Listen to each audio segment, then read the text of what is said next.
singing at the party. I am singing, it's my turn to sing at the party. Everyone is dancing, happy party. But Ramses is not dancing, he does not dance at the parties. Ramses number one, he knows the secrets of desire. Hello, welcome everybody. Welcome. Welcome to Conk's Corner. That's right when he crushes it. Welcome to Conk's Corner, where I'm going to be reading Harry Potter for an hour that I haven't read before. My name is John Voth. That's Mark over there. Yo, yo. This little guy's Dexter. And yeah, no, you stay here just for the opening. At least for the opening. He wants to go already. Just stay, buddy. He'll be okay. He'll be okay. Nacho Libre indeed. Love that. Yeah, I have not read the books. I've only seen 2 of the movies. Don't remember anything from them, so it's a first experience for me. I hope you're all doing well. I hope you all had a good day. It's been magnificently hot out. I brought my fan out finally. Oh my gosh. It's gonna be a really hot summer, I think, like last summer. Okay, so please don't spoil anything in the comments. No spoilers, no hints about anything that's coming up. If you have any questions, write them down there. If you want to catch up on YouTube, you can do so in the link in my bio. I have my Patreon there too. Thank you for Christine Garner. She's signed up for the short story readings. So that's very fun. So thank you for that. Thank you, healthcare workers, for all you do. And something new. I am going to be taking a day off a week, because it's a lot. It's a lot to read this every single day, and I think I need a day off in a week. So. I'm actually going to be taking 2 days off tomorrow and Monday because I have a friend's birthday party on Monday that I have to go to at that time.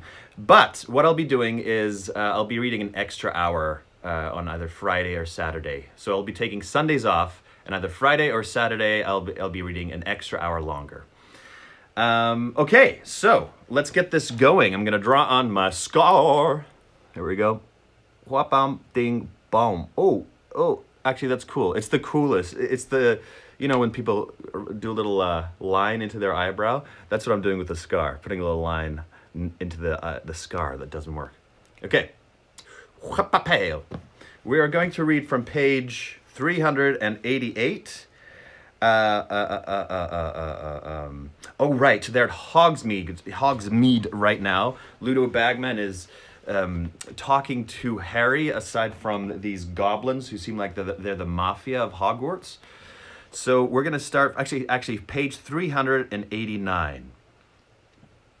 Oh yeah, and Bagman just offered to Harry, hey, I can help you out, even though he shouldn't be doing that at all. He wasn't entirely sure why he was refusing. Oh wait, music!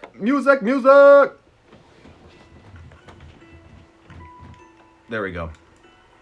He wasn't entirely sure why he was refusing Bagman's help, except that Bagman was almost a stranger to him, and accepting his assistance would feel somehow much more like cheating than asking advice from Ron, Hermione, or Sirius. Bagman looked almost affronted, but couldn't say much more as Fred and George turned up at that point. "Hello, Mr. Bagman," said Fred brightly. "Can we buy you a drink?" No, said Bagman, with a last disappointed glance at Harry. No, thank you, boys. Fred and George looked quite as disappointed as Bagman, who was surveying Harry as though he had let him down badly. Well, I must dash, he said. Nice seeing you all. Good luck, Harry. He hurried out of the pub. The goblins all slid off their chairs and exited after him. Harry went to rejoin Ron and Hermione. "What did he want?" Ron said the moment Harry had sat down. "He offered to help me with the golden egg," said Harry. "He shouldn't be doing that," said Hermione, looking very shocked. "He's one of the judges. And anyway, you've already worked it out, haven't you?" Nearly, said Harry. "Well, I don't think Dumbledore would like it if he knew Bagman was trying to persuade you to cheat," said Hermione, still looking very disapproving. "I hope he's trying to help Cedric as much." "He's not. I asked," said Harry. "What? Who cares if Diggory's getting help?" said Ron. Harry privately agreed. Those goblins didn't look very friendly, said Hermione, sipping her butterbeer. What were they doing here? Looking for Crouch, according to Bagman, said Harry. He's still ill, hasn't been into work. Maybe Percy's poisoning him, said Ron. Probably thinks if Crouch snuffs it, he'll be made head of the Department of International Magic Cooperation. Hermione gave Ron a don't joke about things like that look and said, Funny, goblins looking for Mr. Crouch. They'd normally deal with the Department for the Regulation of Control of Magical Creatures. Crouch can speak loads of different languages, though, said Harry. Maybe they need an interpreter. Oh, here you go. He wants back up. Here you go, buddy. And here is your stick to non. Welcome, Jess XX and Sayer! Hello, bonjour, welcome. Okay, Crouch can speak loads of different languages, though, said Harry. Maybe they need an interpreter. Worrying about poor ickle goblins now, worrying about poor ickle goblins now, are you? Ron asked Hermione, thinking of starting up SPUG or something? Society for the Protection of Ugly Goblins? Ha ha ha ha ha, said Hermione sarcastically. Goblins don't need protection. Haven't you been listening to what Professor Binns has been telling us about goblin rebellions? No, said Harry and Ron together. Well, they're quite capable of dealing with wizards, said Hermione, sipping more of her butterbeer. They're very clever. They're not like house elves who never stick up for themselves. Uh-oh, said Ron, staring at the door. Rita Skeeter had just entered. She was wearing banana yellow robes today. Her long nails were pointed shocking pink, and she was accompanied by her paunchy photographer. She bought drinks, and she and the photographer made their way through the crowds to a table nearby. Harry, Ron, and Hermione glaring at her as she approached. She was talking fast and looking very satisfied about something. Is this her? Yeah. Didn't seem very keen to talk to us, did he, Bozo? Now, why would that be, do you think? And what's he doing with a pack of goblins in tower, anyway? Showing them the sights. What nonsense. He was always a bad liar. Reckon something's up? Think we should do a bit of digging? Disgraced ex-head of magical sports, Ludo Bagman. Snappy start to a sentence, Bozo. We just need to find a story to fit it. Trying to ruin someone else's life? Said Harry loudly. Okay, calling her out. I love how Harry's getting more and more bold as the books go on. It's awesome. A few people looked around. Rita Skeeter's eyes widened behind her jeweled spectacles as she saw who had spoken. Harry, she said, she said beaming. How lovely. Why don't you come and join? I wouldn't come near you with a 10-foot broomstick, said Harry furiously. What did you do that to Hagrid for, eh? Rita Skeeter raised her heavily penciled eyebrows.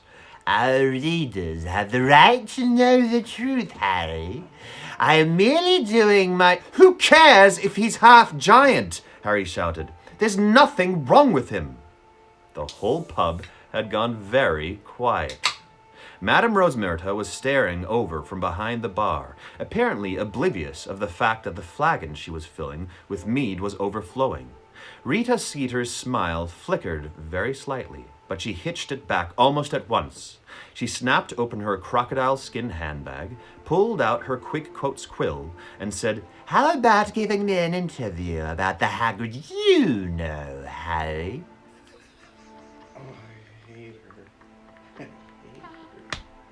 Oh, I love how she says Harry. The man behind the muscles. The man behind the muscles. Your unlikely friendship and the reasons behind it.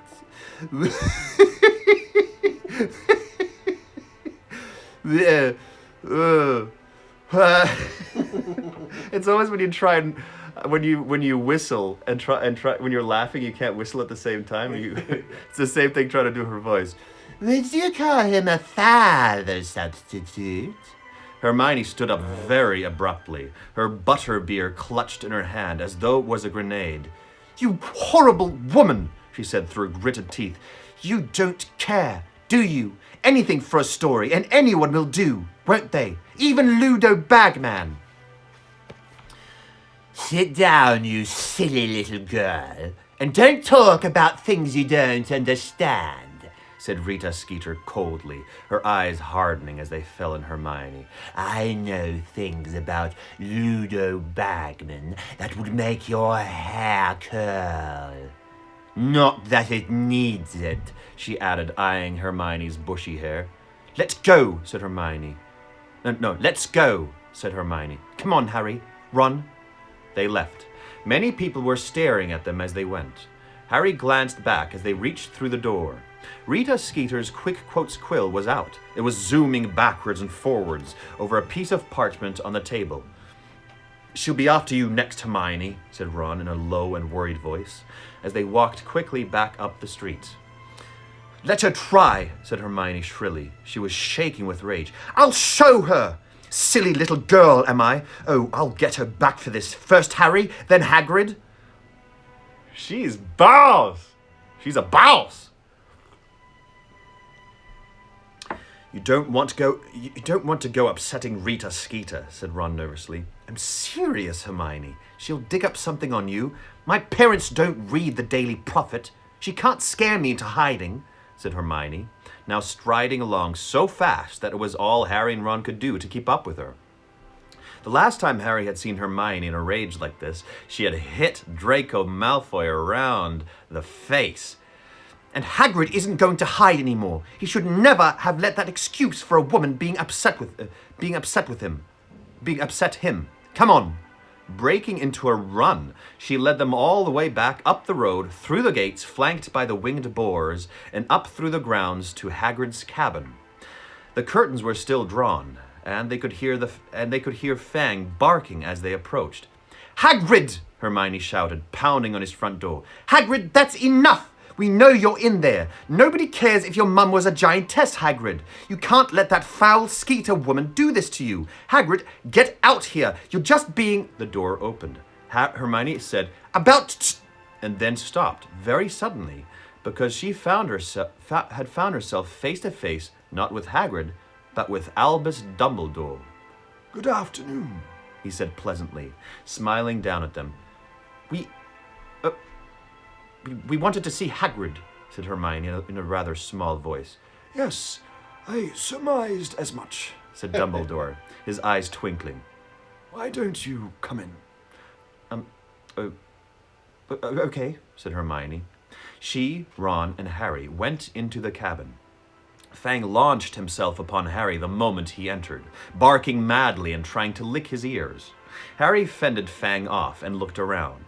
Hagrid was sitting at his table, where there were 2 large mugs of tea. He looked a real mess. His face was blotchy, his eyes swollen, and he had gone to the other extreme where his hair was concerned. Far from trying to make it behave, it now looked like a wig of tangled wire. No, he fell into heavy depression, that guy. "Hi, Hagrid," said Harry. Hagrid looked up. "Hello," he said "Hello." he said in a very hoarse voice. "More tea, I think," said Dumbledore, closing the door behind Harry, Ron, and Hermione. Drawing out his wand and twiddling it, a revolving tea tray appeared in midair, along with a plate of cakes.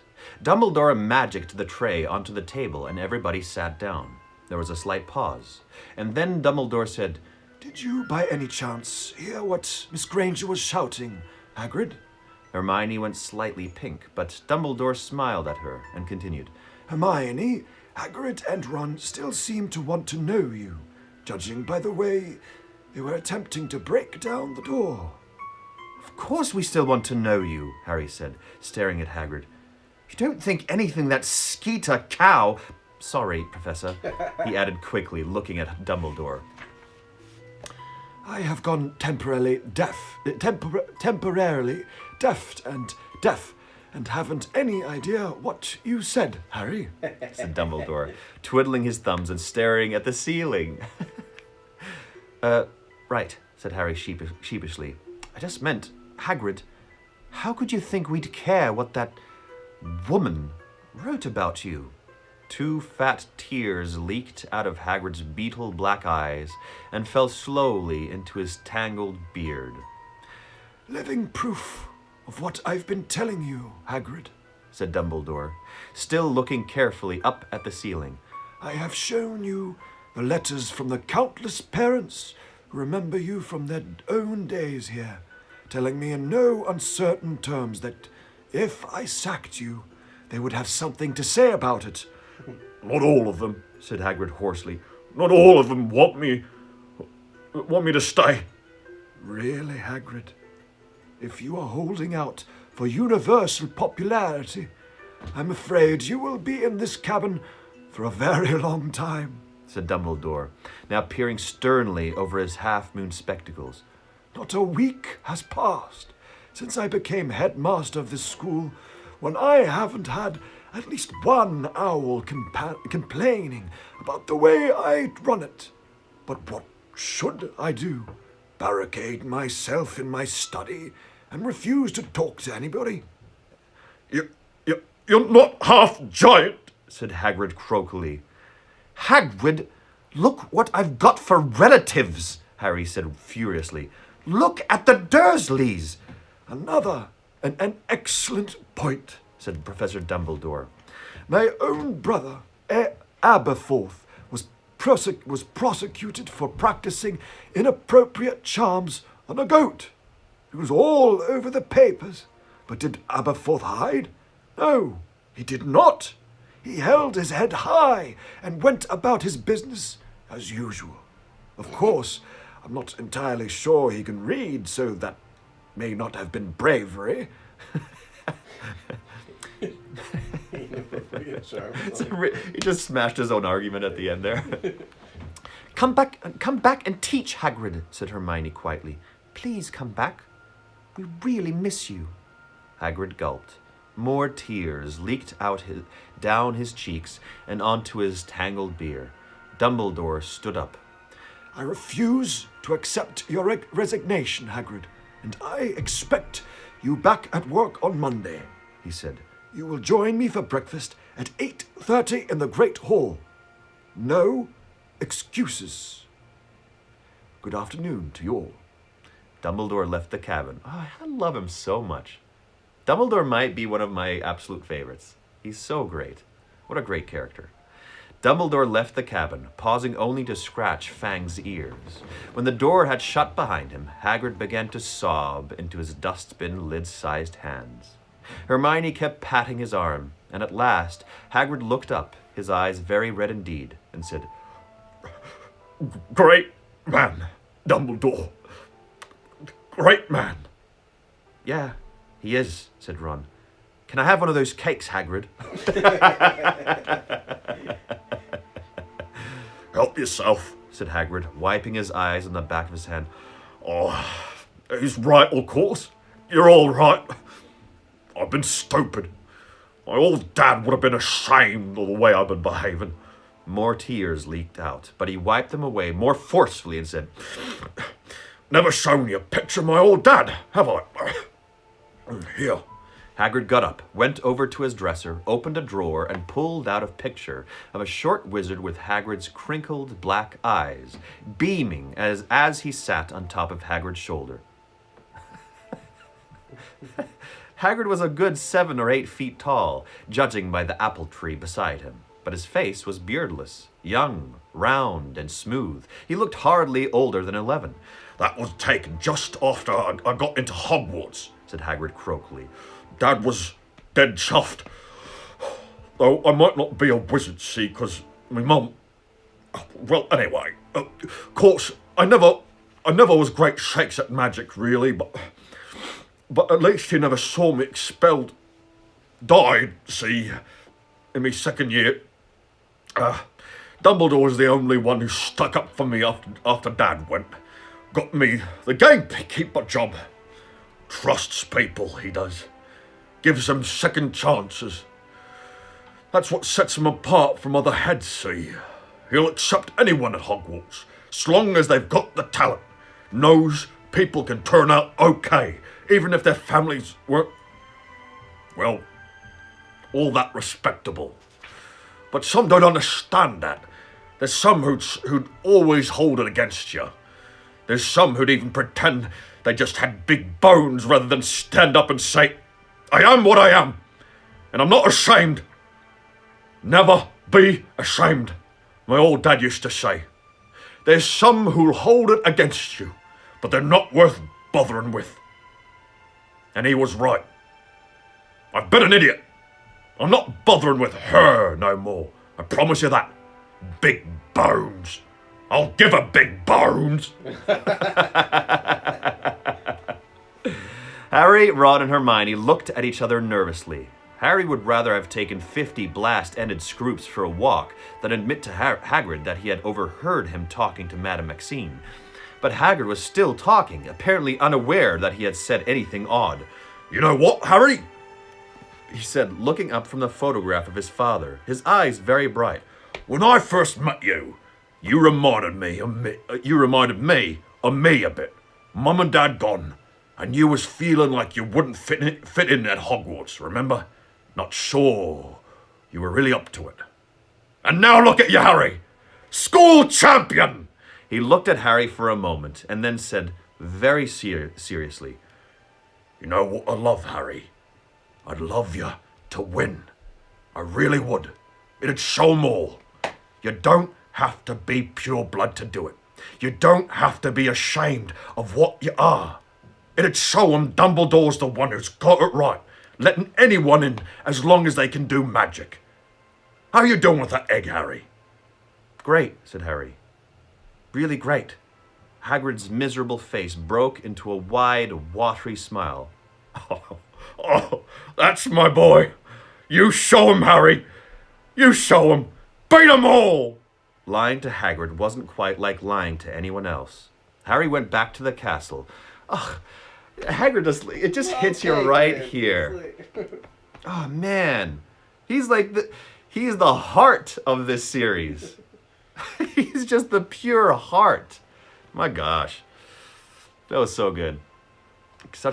True. What a wholesome monologue. So true. Lying to Hagrid wasn't quite lying to anyone else. Harry went back to the castle later that afternoon with Ron and Hermione, unable to banish the image of the happy expression on Hagrid's whiskery face as he had imagined Harry winning the tournament. The incomprehensible egg weighed more heavily than ever on Harry's conscience that evening. And by the time he had got into bed, he had made up his mind. It was time to shelve his pride and see if Hedric's hint was worth anything. End of chapter. Oh, that was beautiful. That was really beautiful. From Dumbledore's little hanging out with Hagrid and trying to convince him and saying that when he left to Hagrid to... Oh, it's just so good. Are those tears in your eyes, John? I never cry because I'm just so manly. You know it's okay to cry, right?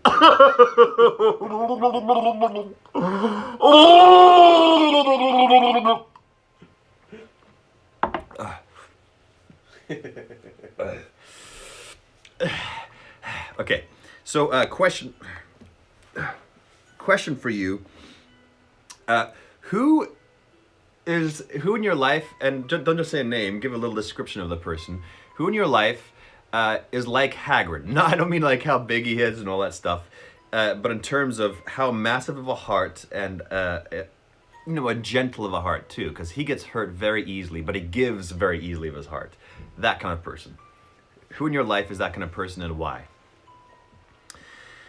Chapter 25, The Egg and the Eye.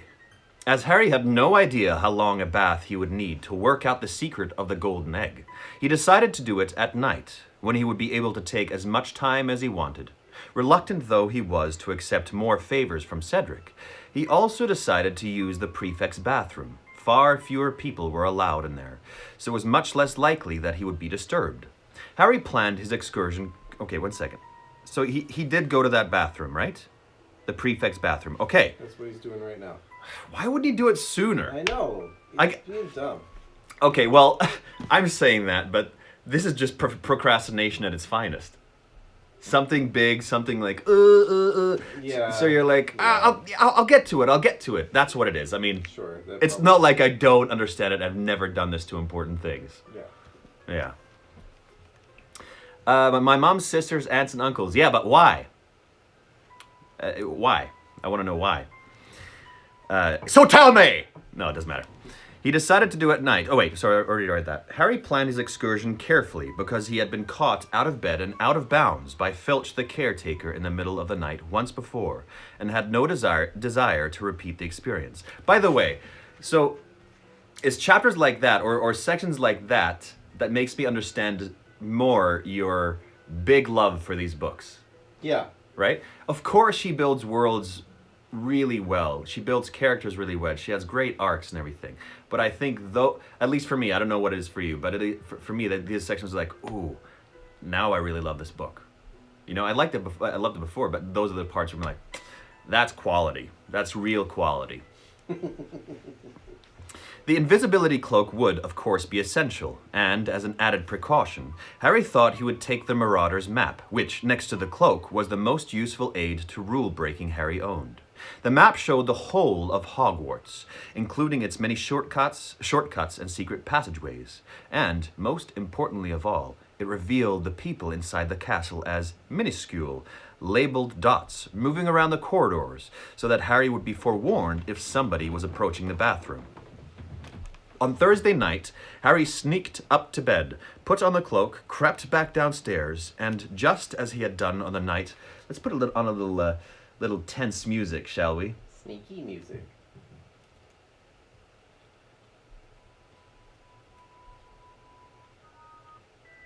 Because something's gonna happen. I don't know if you can hear that. I'm turning it up. On Thursday night, Harry sneaked... Oh, okay, already did that. This time it was Ron who waited outside to give the fat lady the password. Banana fritters. Good luck, Ron muttered, climbing into the common room as Harry crept out past him. It was awkward moving under the cloak tonight, because Harry had the heavy egg under one arm, and the map held in front of his nose with the other. However, the moonlight corridors were empty and silent, and by checking the map at strategic intervals, Harry was able to ensure that he wouldn't run into anyone he wanted to avoid. When he reached the statue of Boris the Bewildered, a lost-looking wizard with his gloves on the wrong hands, he located the right door, leant close to it, and muttered the password, Pine Fresh, just as Cedric had told him. Cedric. If I did that, people would rage. Cedric! My little brother is also something of a giant. Hagrid, basically. The door creaked open. Harry slipped inside, bolted the door behind him, and pulled off the invisibility cloak, looking around. His immediate reaction was that it would be worth becoming a prefect just to be able to use this bathroom. It was softly lit by a splendid candle-filled chandelier, and everything was made of white marble, including what looked like an empty rectangular swimming pool sunk into the middle of the floor.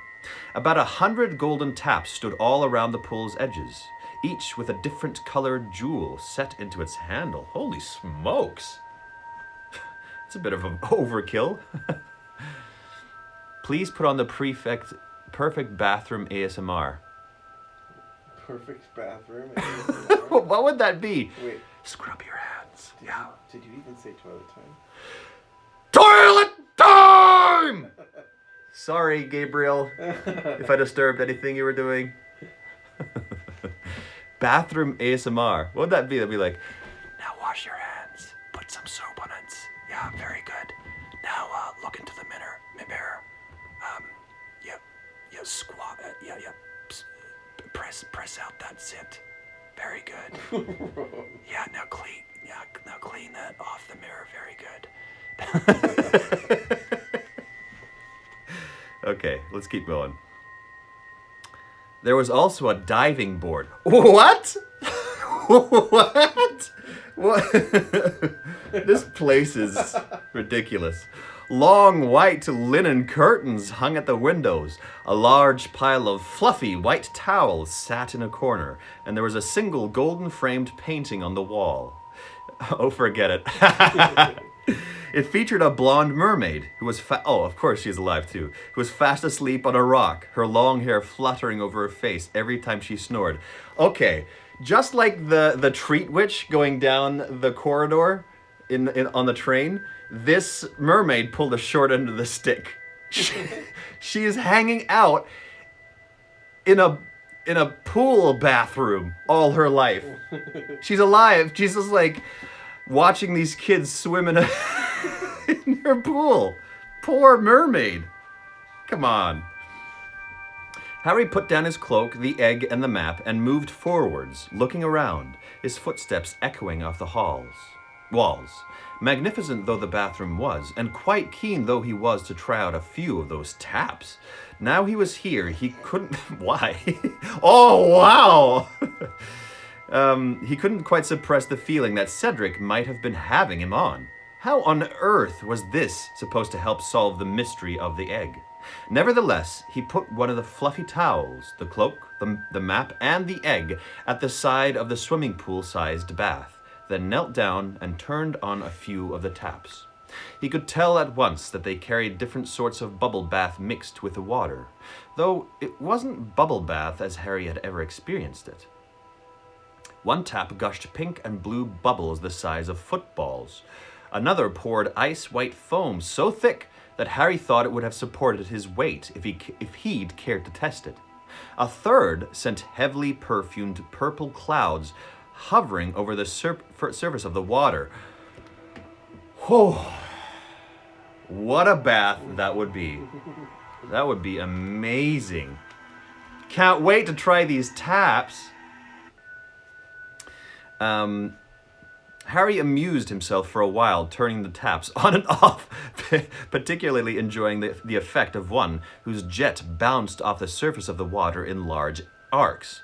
Then, when the deep pool was full of hot water, foam and bubbles, which took a very short time considering its size, Harry turned off all the taps, pulled off his pajamas, slippers, and dressing gown, and slid into the water.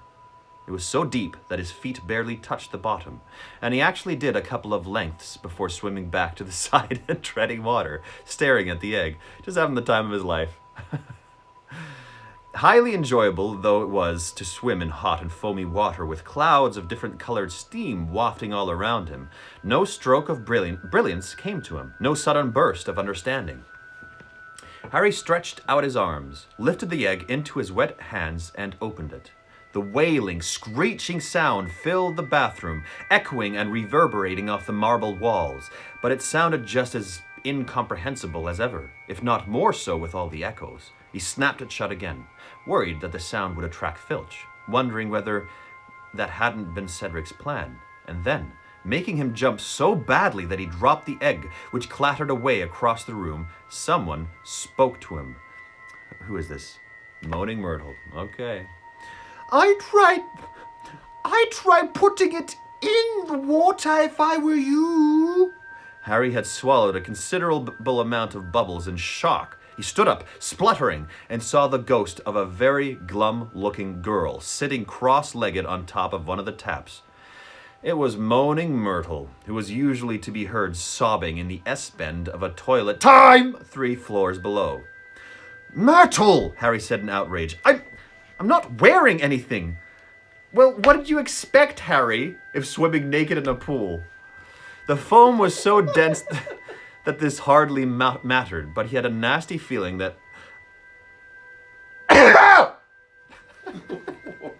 Just get all the coughs out in one go.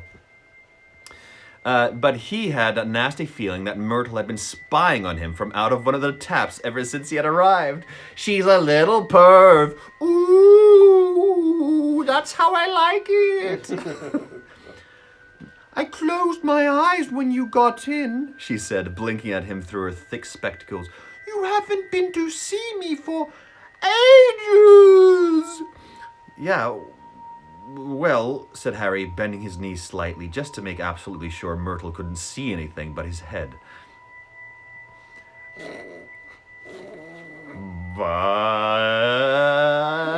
Resist the urge, John, and back we go. I'm not supposed to come into your bathroom, am I? It's a girl's one. You didn't used to care, said Myrtle miserably. You used to be in there all the time. This was true, though only because Harry, Ron, and Hermione had found Myrtle's out-of-order toilets a convenient place to brew Polyjuice Potion in secret, a forbidden potion which had turned Harry and Ron into living replicas of Crabbe and Goyle for an hour, so that they could sneak into the Slytherin common room.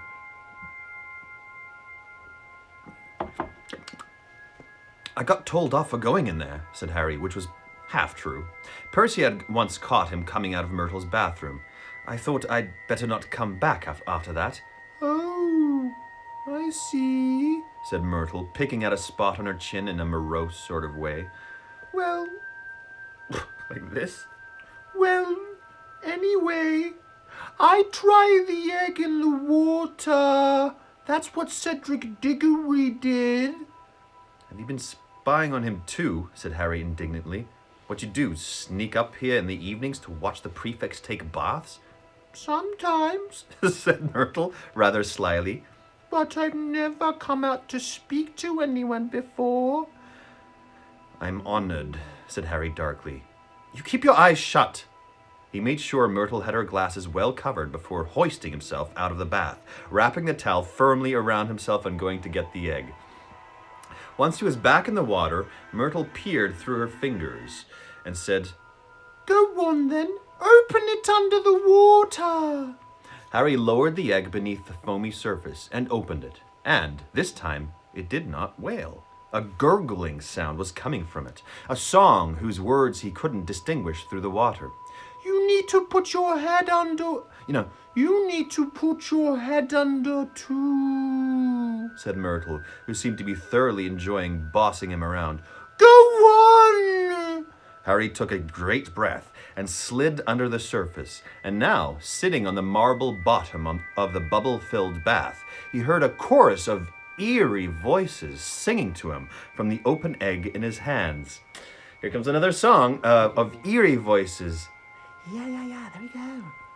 Come seek us where our voices sound. We cannot sing above the ground. And while you're searching, ponder this. We've taken what you'll sorely miss. And how long you'll have to look and to recover what we took. But past and now are the prospects black. Too late, it's gone. It won't come back. Okay, seek us where... I need to read over this again because I didn't catch anything that was coming out of my mouth. Come seek us where our voices sound. We cannot sing above the ground. Come seek us where our voices sound. We cannot sing above the ground. So either in one of those deep places, like a cavern, or in a grave. That's what I'm thinking, maybe. And while you're searching, ponder this. We've taken what you'll sorely miss. We've taken what you will sorely miss. While you're searching, ponder this. We've taken what you will sorely miss. Maybe his memories? What would he sorely miss? He would sorely miss his wand, or Hedwig, or his memories, maybe. An hour long you'll have to look, and to recover what we took. An hour long, okay, I don't really know what that would mean. An hour long, sure. But past an hour, the prospect's black. Too late, it's gone, it won't come back. Oh, he's missing some memories of his parents. Maybe that? Who knows? Okay. Harry let himself float back upwards and broke the bubbly surface, shaking his hair out of his eyes. Hear it? Said Myrtle. Yeah. Come seek us where our voices sound. And if I need persuading... Hang on, I need to listen again. He sank back beneath the water. It took 3 more underwater renditions of the egg song before Harry had it memorized. Then he trod water for a while, thinking hard, while Myrtle sat and watched him. I mean, kind of a premonition. I'm guessing here, okay?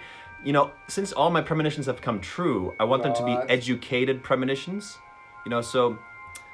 one thing's become a bit clearer. These are my thoughts. I'm allowed to brainstorm every once in a while, okay? Sheesh. Just back off. I've got to go and look for people who can't use their voices above the ground, he said slowly. Who could that be? And look for people who can't? Wait. Okay, look for people who can't use their voices above the ground. Who can't use their voices above the ground. I don't know. Maybe the not dwarfs. I don't know. People who can't use their voices. Do you know the answer? I have a guess. Well, you don't know either, right? I don't know, but I have a guess. Yeah, let's. You can brainstorm along. What's? I'm not giving you my premonitions. Why not? I can disagree with yours. Okay, Mark's keeping it a mystery in his brain, so later on he could say, "I knew it," without revealing it. At least I give my premonitions to everybody. If I did, it would be better than what you do. Rude. Okay, let's get back to it. I've got to go look for people who can't use their voices above the ground, he said slowly. Who could that be? Slow, aren't you? He had never seen Moaning Myrtle so cheerful, apart from the day when Hermione's dose of polyjuice potion had given her the hairy face and a tail of a cat. Harry stared around the bathroom, thinking, if the voices could only be heard underwater, then it made sense for them to belong to underwater creatures. Oh, the mermaid. Mermaids. No, they use their voices out of water. That was my guess, though. But they use their voices out of water, too. Fish, just any kind of... No, wait. Whales. Squids. The squid. They have to go to the squid. Maybe the squid. The squid. The squid. Premonition! Okay. Heard underwater. Then it made sense for them to belong to underwater creatures. He ran this theory past Myrtle, who smirked at him. Well, that's what Diggory thought, damn it. She said, he lay there talking to himself for ages about it. Ages and ages. Nearly all the bubbles had gone. Underwater, Harry said slowly. Myrtle, what lives in the lake apart from the giant squid? Oh, all sorts, she said. I sometimes go down there. Sometimes don't have any choice. If someone flushes my toilet when I'm not expecting it. Trying not to think about Moaning Myrtle zooming down a pipe to the lake with the contents of a toilet, Harry said, well, does anything in there have human voices? Hang on. Harry's eyes had fallen on the picture of the snoozing mermaid on the wall. Myrtle, there aren't mer-people in there, are there? Ooh, very good, she said, her thick glasses twinkling. So, okay, my first guess was right, but they can still use their voices out of water, can't they? There's that old thing where they're like singing. The sirens, yeah. Yeah, the sirens singing to entice those boat people, those salesmen. Sailors, John? You mean sailors? See what I mean with trying to think of a certain word or a name on the spot, and I can't do it? You could also say seamen.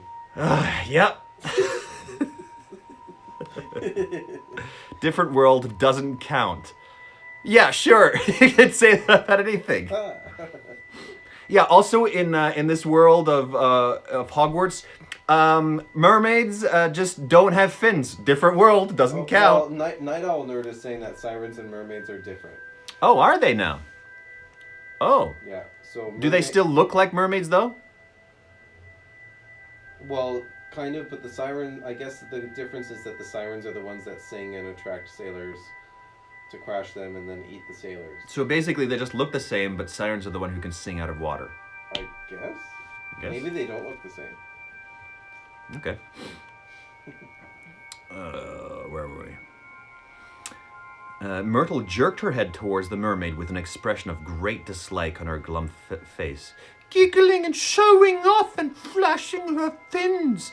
That's it, isn't it? Said Harry excitedly. The second task's to go and find the mer people in the lake, But he suddenly realized what he was saying, and he felt the excitement drain out of him, as though someone had just pulled a plug in his stomach.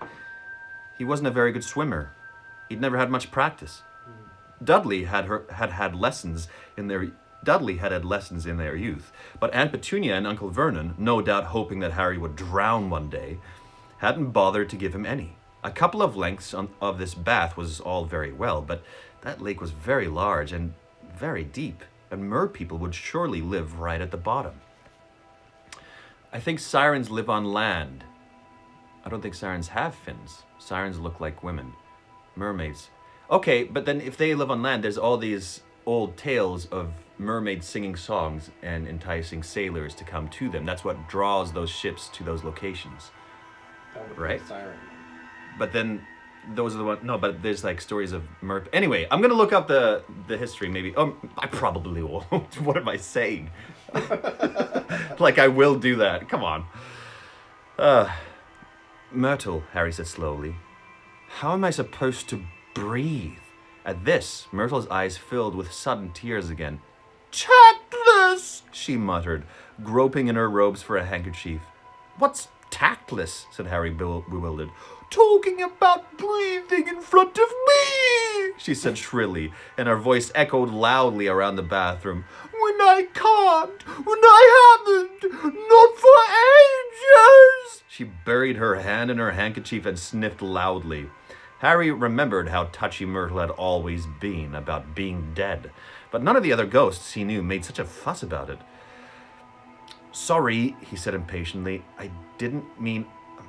I just forgot. Oh yes, very easy to forget Myrtle's dead, Said Myrtle, gulping, looking at him out of swollen eyes.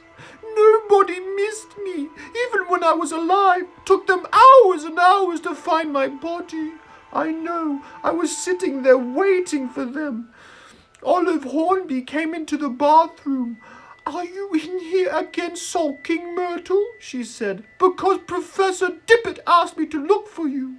And then she saw my body. Oh, she didn't forget it until her dying day. I made sure of that, following her around and reminded her I did. I remember at her brother's wedding.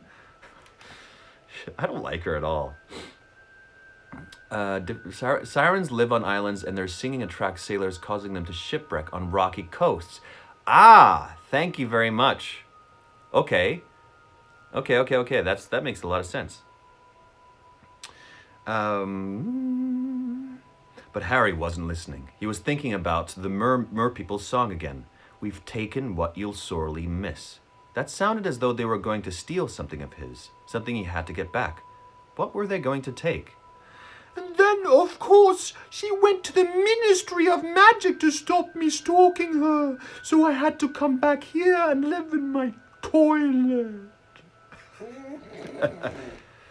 Good, said Harry vaguely. Well, I'm a lot further on that than I was. Shut your eyes again, will you? I'm getting out. He retrieved the egg from the bottom of the bath, climbed out, dried himself, and pulled on his pajamas and dressing gown again. Sirens, Vila. Okay, okay, cool. Will you come and visit me in my bathroom again sometime? Moaning Myrtle asked mournfully as Harry picked up the invisibility cloak. I'll try, Harry said, though privately thinking the only way he'd be visiting Myrtle's bathroom again was if every other toilet in the castle got blocked. See you, Myrtle. Thanks for your help. Bye-bye, she said gloomily, as Harry put on the invisibility cloak, he saw her zoom back up the tap. Out in the dark corridor, Harry examined the Marauder's map to check that the coast was still clear. Yes, the dots belonging to Filch and Mrs. Norris were safely in their office. Nothing else seemed to be moving apart from Peeves, who was bouncing around the trophy room on the floor above. Harry had taken his first step back towards Gryffindor Tower when something else on the map caught his eye. Something distinctly odd. Peeves was not the only thing that was moving. A single dot was flitting around a room in the bottom left-hand corner. Snape's office. But the dot wasn't labeled Severus Snape. It was Bartemius Crouch. Bartemius? Yeah. Okay, weird.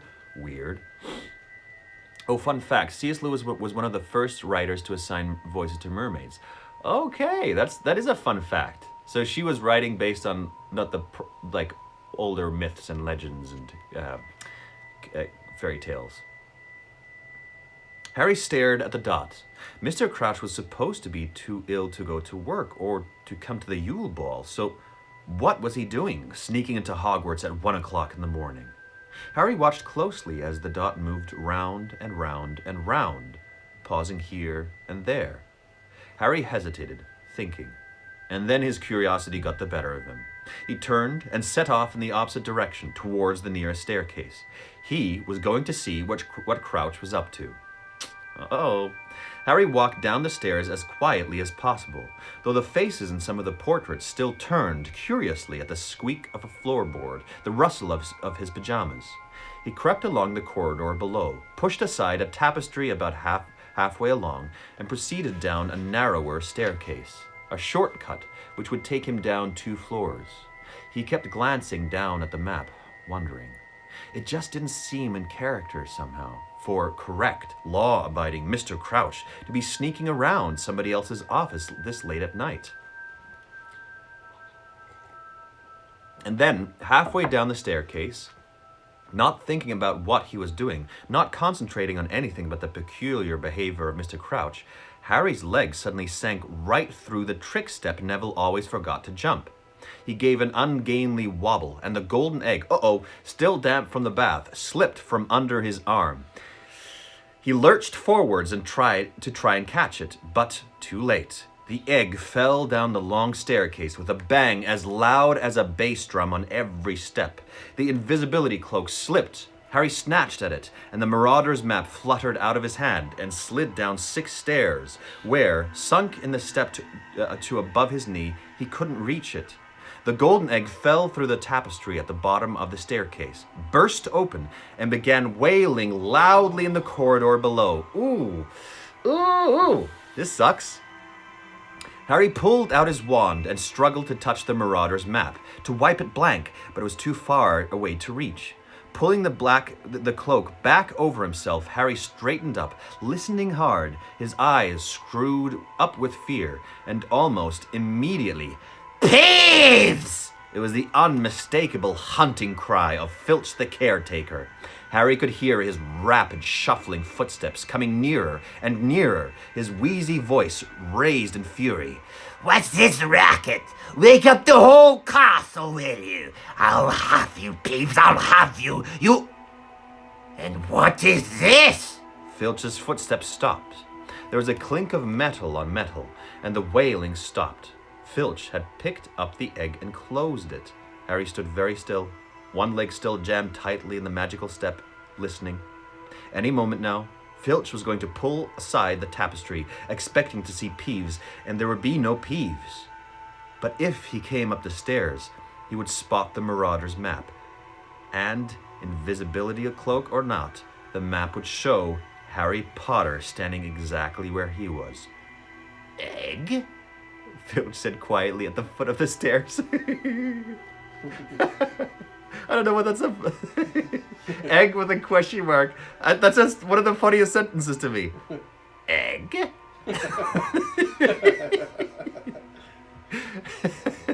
Huh? Egg? My sweet! Mrs. Norris was obviously with them, okay. This is a tri-wizard clue. This belongs to a school champion. Harry felt sick. His heart was hammering very fast. Peeves! Filch roared gleefully. You've been stealing! He ripped back the tapestry below, and Harry saw his horrible, pouchy face and bulging, pale eyes staring up the dark and, to Filch, deserted staircase. Hiding, are you? he said softly. I'm coming to get you, Peeves. You've gone and stolen a Tri-Wizard clue, Peeves. Dumbledore will have you out of here for this, you filthy, pilfering poltergeist. Pilf started to climb the stairs, his scrawny, dust-colored cat at his heels.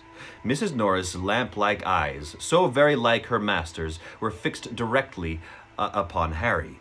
He had had occasion before now to wonder. Let me see. I think I'm gonna go along today. Yeah, we'll finish this. I'm gonna do a couple of questions and then we're gonna go along. Why do you have a bottle of mayo on your desk? Because I was eating something with mayo and forgot to bring it down. Mark asked that question. Do you wish you had read these books as a child? No, because it's great reading them now. It's somehow more fun reading them now. I'm glad I kind of avoided spoilers, kind of, like, except when I watched the movies, but the first two books I didn't remember anything, as you saw. So no, I'm happy to be reading them now. What inappropriate charms do you think Aberforth used on the goat? Does it say inappropriate? Oh, is Rowling insinuating bestiality? Is she insinuating that? Oh, I wonder. Ugh. Ooh, I don't even want to think about it. Everybody's already having those images in their mind, so... Would you rather be half giant or a squib born from wizards but no power? Thanks for clarifying, Angel Mayer. I would have said, what's a squid? Would you rather be half giant or a squib? Born from wizards but no powers. Half giant. I mean, I don't know. No, squib. Because you still get the benefits of your parents being wizards and whatever benefits you get from that. Half giants is useful in some situations when you're, I don't know, get into a fight or something, and suit for other things. But even me, I'm 6'3", and sometimes it's annoying. Like if you get into roller coasters, everything's so tight, you know, because like they have to press down and it's like, oh gosh, and it squeezes you in. It's a bit annoying sometimes, but there's also a lot of great benefits that come from it. So. Either way. All right, we're gonna go until we finish this chapter, okay? So I'm gonna log off and log right back on again. So join me with that. See you in a second.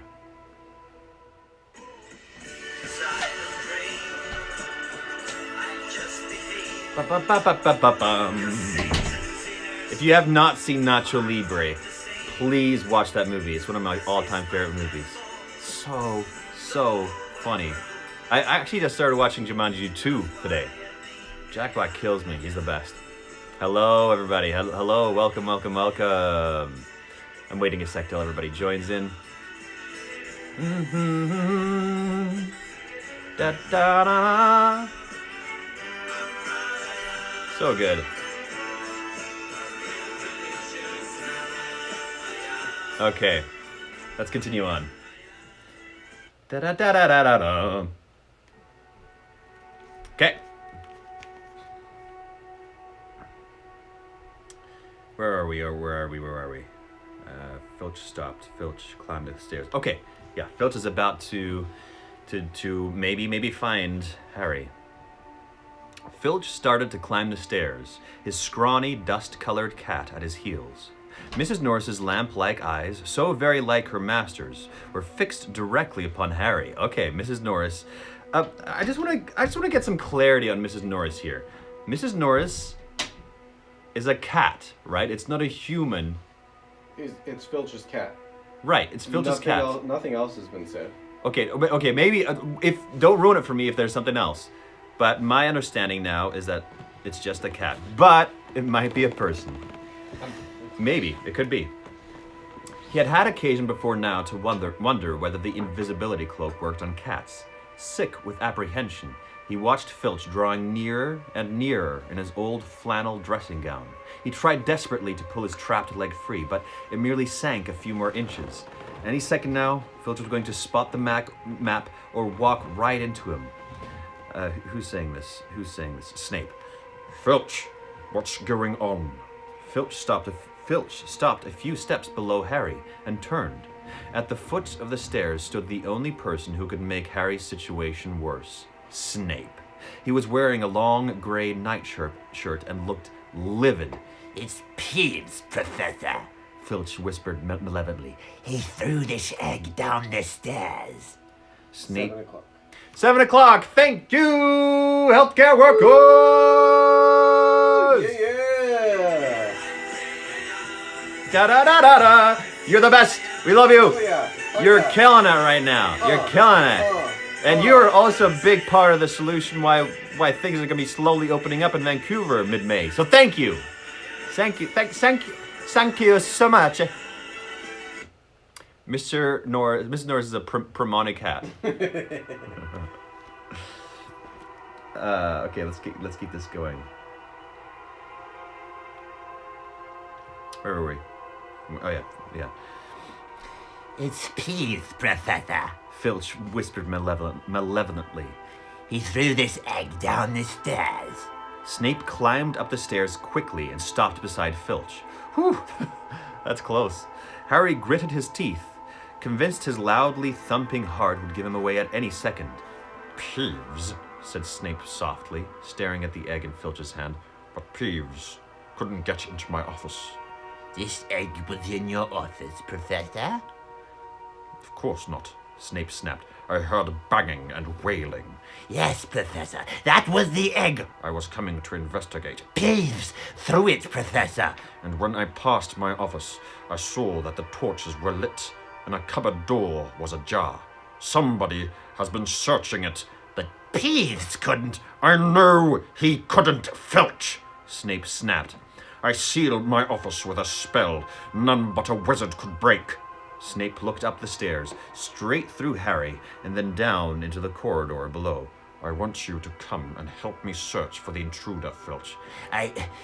Yes, Professor, but... Filch looked yearningly up the stairs, right through Harry, who could see that he was very reluctant to forgo the chance of cornering Peeves.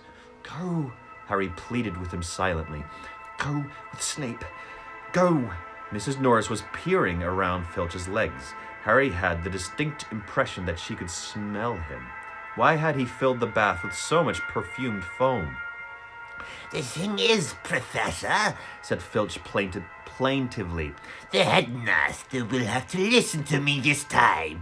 Peeves has been stealing from a student. It might be my chance to get him thrown out of the castle once and for all. Filch, I don't give a damn about that wretched poltergeist. It's my office that... Clunk, clunk, clunk. Snape stopped talking very abruptly. He and Filch both looked down at the foot of the stairs.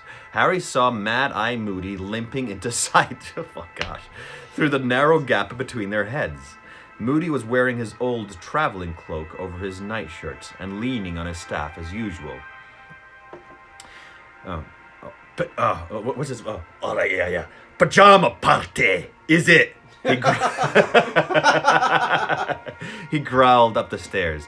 Professor Snape and I heard noises, Professor, Said Filch at once. Peeves, the poltergeist, throwing things around as usual. And then Professor Snape discovered that someone had broken into his office. Shut up! Snape hissed to Filch. Moody took a step closer to the foot of the stairs. Harry saw Moody's magical eye travel over Snape and then unmistakably onto himself. Harry's heart gave a horrible jolt. Moody could see through invisibility cloaks. He alone could see the full strangeness of the scene. Snape in his nightshirt, Filch clutching the egg, and he, Harry, trapped in the stairs behind them. Moody's lopsided gash of a mouth opened in surprise. For a few seconds... Oh, he's lopsided. Okay, interesting. For a few seconds, he and Harry stared straight into each other's eyes. Then Moody closed his mouth and turned his blue eye upon Snape again. Did I hear... Is it? There we go. Did I hear that correctly, Snape? He asked slowly. Someone broke into your office. It is unimportant, said Snape coldly. On the contrary, growled Moody, it is very important. Who'd want to break into your office? A student, I dare say, said Snape. Harry could see a vein flickering horribly on Snape's greasy temple. It has happened before. Potion ingredients have gone missing from my private store cupboard. Students attempting illicit mixtures, no doubt. Reckon they were after potion ingredients, eh? Said Moody. Not hiding anything else in your office, are ye? Harry saw the edge of Snape's sallow face turn a nasty brick color, the vein in his temple pulsing more rapidly. You know I'm hiding nothing, Moody, he said in a soft and dangerous voice, as you've searched my office pretty thoroughly yourself. Moody's face twisted into a smile. Order's privilege, Snape. Dumbledore told me to keep an eye. Dumbledore happens to trust me, said Snape through clenched teeth. I refuse to believe that he gave you orders to search my office. Course Dumbledore trusts you, growled Moody. He's a trusting man, isn't he? Believes in second chances. But me, I say there are spots that don't come off, Snape. Spots that never come off. Do you know what I mean? Snape suddenly did something very strange. He seized his left forearm convulsively with his right arm, as though something on it had hurt him. Moody laughed.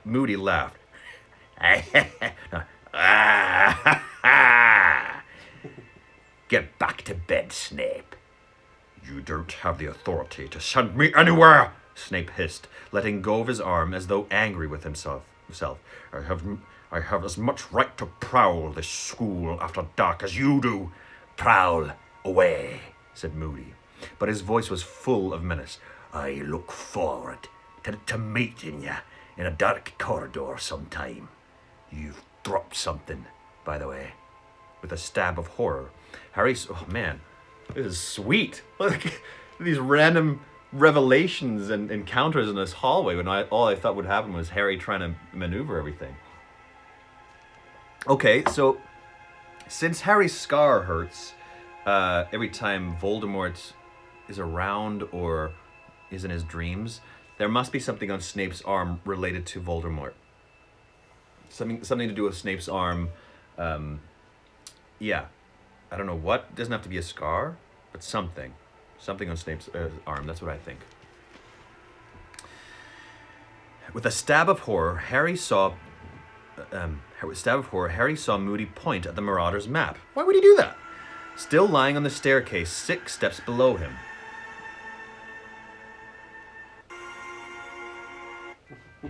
Jeez.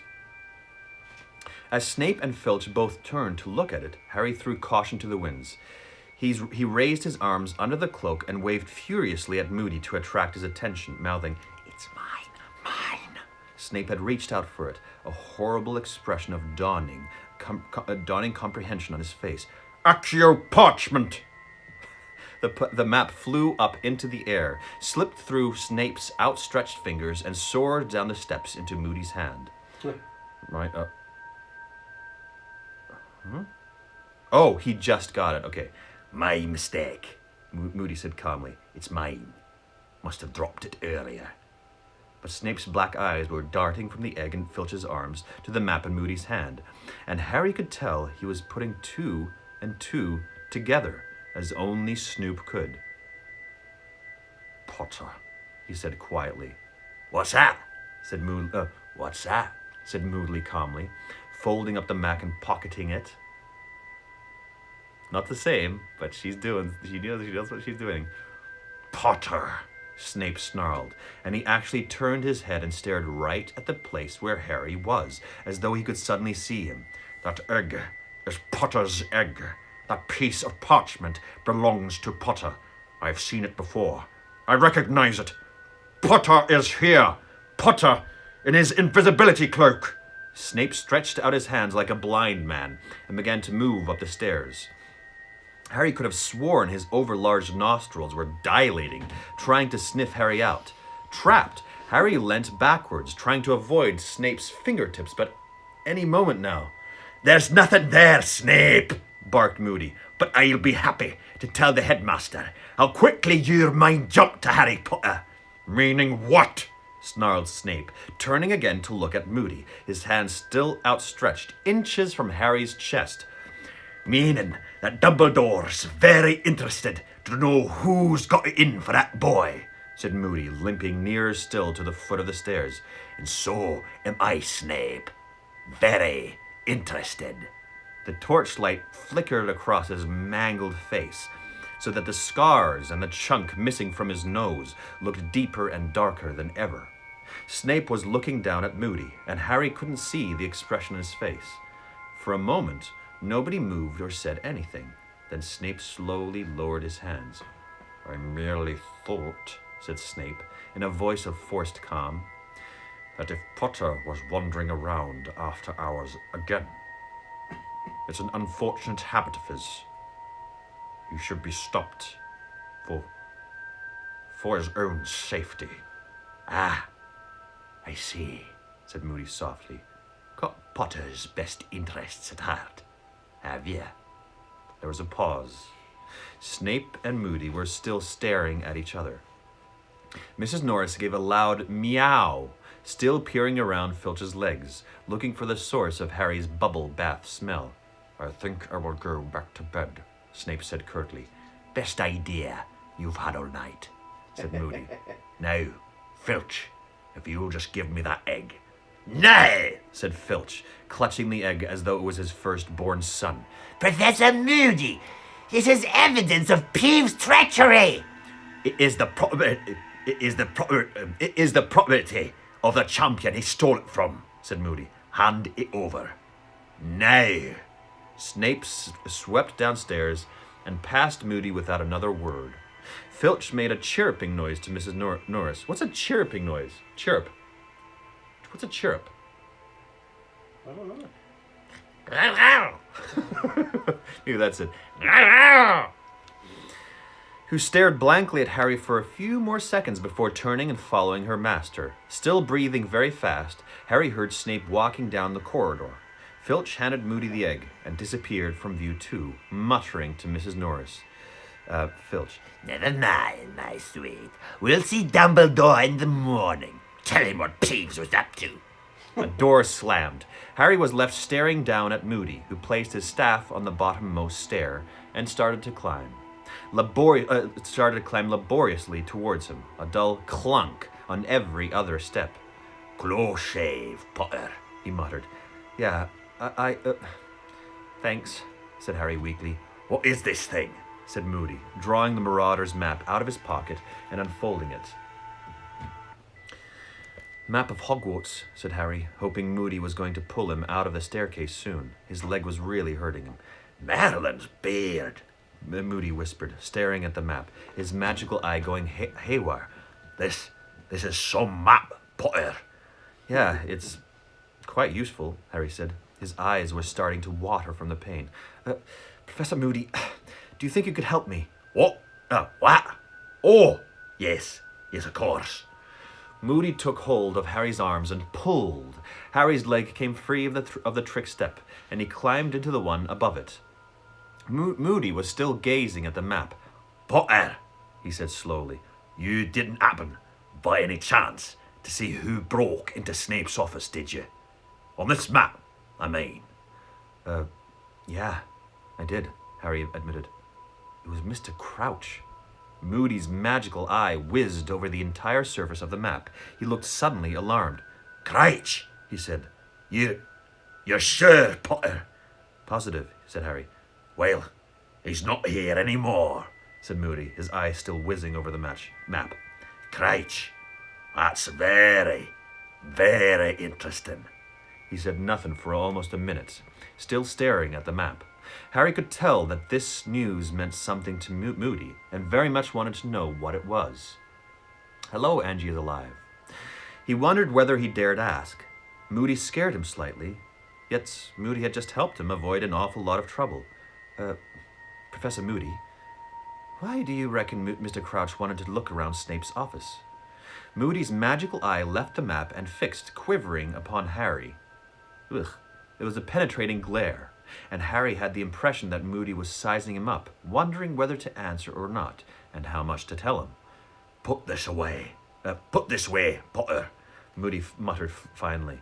They say old Mad Eye's obsessed with catching dark wizards. But Mad Eye's nothing compared to Barty Crouch. He continued to stare at the map. Harry was burning to know more. Professor Moody, he said again, do you think... could this have anything to do with... Maybe Mr. Crouch thinks there's something going on with... Like what? Said Moody sharply. Like what? Like what? Like what? I don't know how to say that word in that accent. Harry wondered how much he dare say. He didn't want Moody to guess that he had a source of information outside Hogwarts that might lead to tricky questions about Sirius. I don't know, Harry muttered. What stuff's been happening lately, hasn't it? It's been in the Daily Prophet. The Dark Mark, the World Cup, and the Death Eaters and everything. Both of Moody's mismatched eyes widened. You're a sharp boy, Potter, he said. His magical eye roved back to the Marauder's map. Crouch could be thinking along those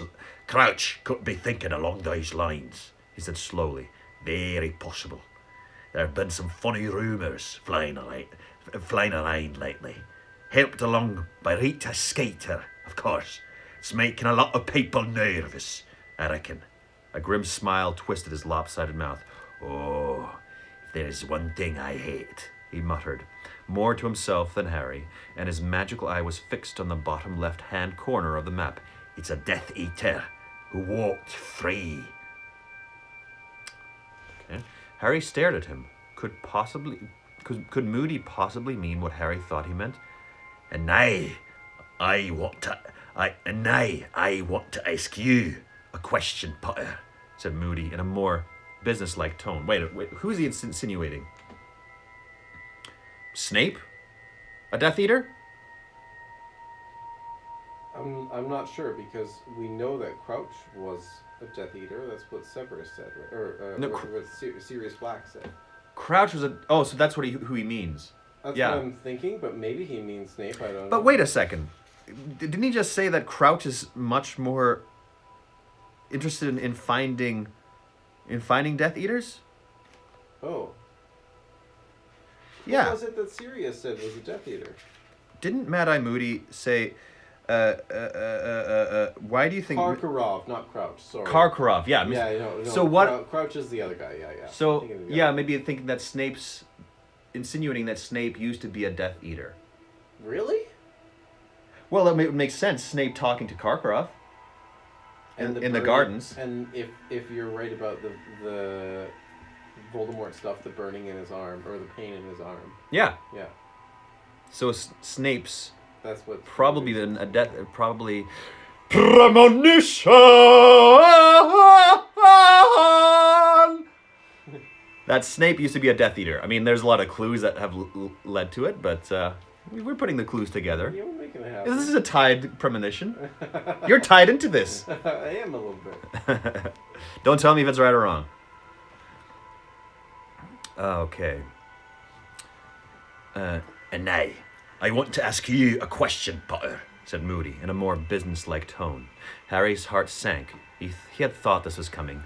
Moody was going to ask him where he had got this map, which was a very dubious magical object, and the story of how it had fallen into his hands incriminated not only him, but his own father, Fred and George Weasley, and Professor Lupin, their last defense against the dark arts teacher.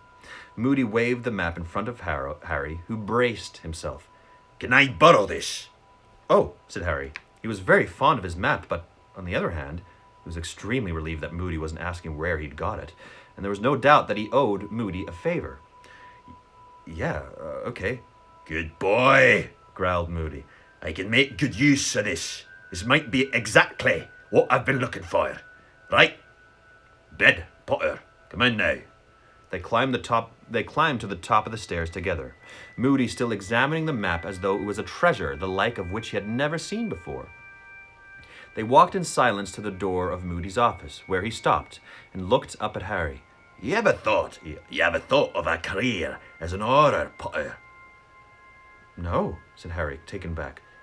You want to consider it? Said Moody, nodding and looking at Harry thoughtfully. Yes, indeed. And incidentally, I'm guessing you weren't just taking that egg for a walk tonight. No, said Harry, grinning. I've been working out the clue. Moody winked at him, his magical eye going haywire again. Nothing like a nighttime stroll to give you ideas, Potter. See you in the morning. He went back into his office, staring down at the Marauders map again, and closed the door behind him. Harry walked slowly back to Gryffindor Tower, lost in thought about Snape and Crouch and what it all meant. Why was Crouch pretending to be ill if he could manage to get to Hogwarts when he wanted to? What did he think Snape was concealing in his office? And Moody thought Harry, ought to be an Auror. Interesting an idea. But as Harry got quietly into his four-poster 10 minutes later, the egg and the cloak now safely back in his trunk, he somehow thought he'd like to check how scarred the rest of them were before he chose it as a career. Oh, wow. That was a good chapter. That was a good chapter. Stopped reading at book 4 when I was a kid, and I've seen the movies, but not very... Oh, that's Mark. That's you. Okay.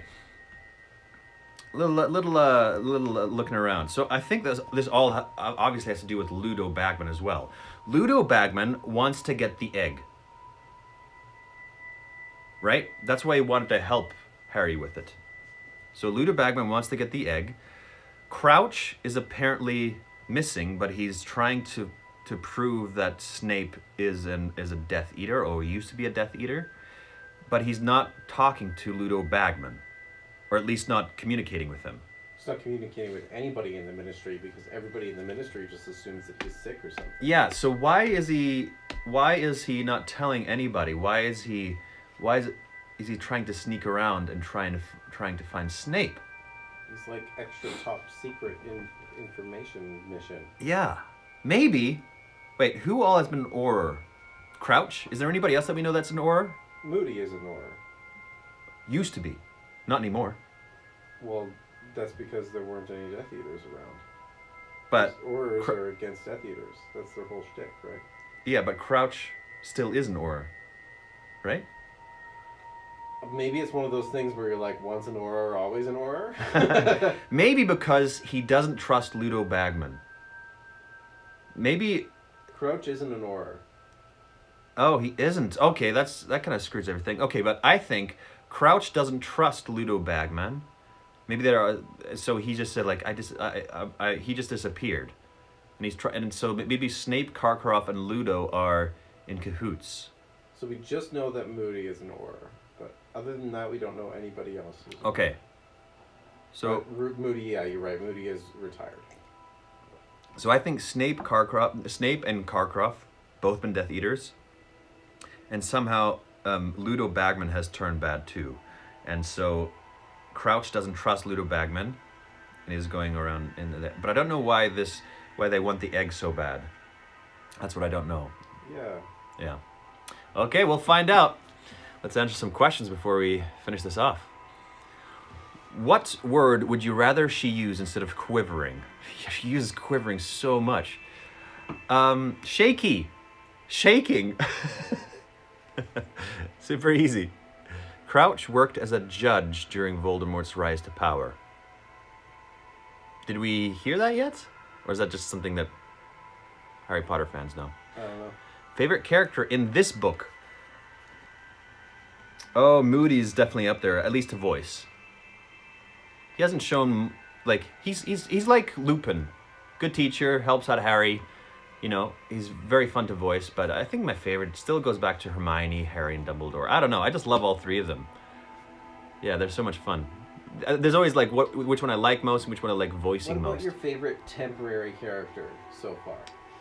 And in this book? In all of the series. Oh, the favorite... Oh, Lockhart. Yeah? Lockhart. Oh, yeah! I mean, like... Over Lupin? on a character basis, not favorite to do. But Or just like from your their character favorite rather than like from Exactly. like from a fun perspective, definitely Lockhart. Sure, From a character perspective, it's Lupin. Yeah. Yeah, definitely Lupin. that's the right answer. Has anyone gifted you a wand yet? It is a necessary addition to your collection of HP trinkets. No, they have not. Oh yeah, there's some kind of test to take too, isn't there? There's like a wand test. There's a wand test? Apparently, I want to do or that. a test or something that makes the wand for you. So maybe I'll do that when I come back on Tuesday. Yeah, maybe that.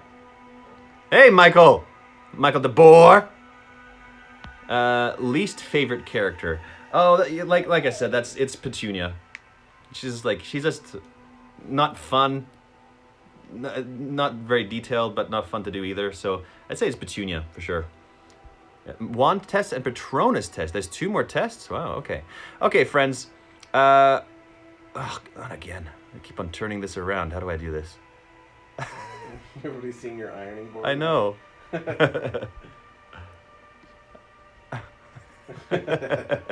Okay, friends. Yeah, thank you again for listening. I'm going to take a 2-day break here. When I come back, things might be a bit different, but generally the same, just in terms of what I'm trying to add. That's what I mean. Check out my Patreon on the link in my bio if you'd like to be part of other readings of short stories, and we're reading through The Goldfinch every week as well. So I'm going on there. What are you telling me? I'm not going to clean my room. What do you mean clean my room? It looks fine. Yeah. There's an ironing board out. All right, friends. I will see you on Tuesday. Much love. Oh, I forgot to say today that you are loved, you have meaning, and you have purpose. I will see you on Tuesday. Have a lovely Sunday and Monday. And all the best until 6 o'clock on Tuesday. Bye-bye.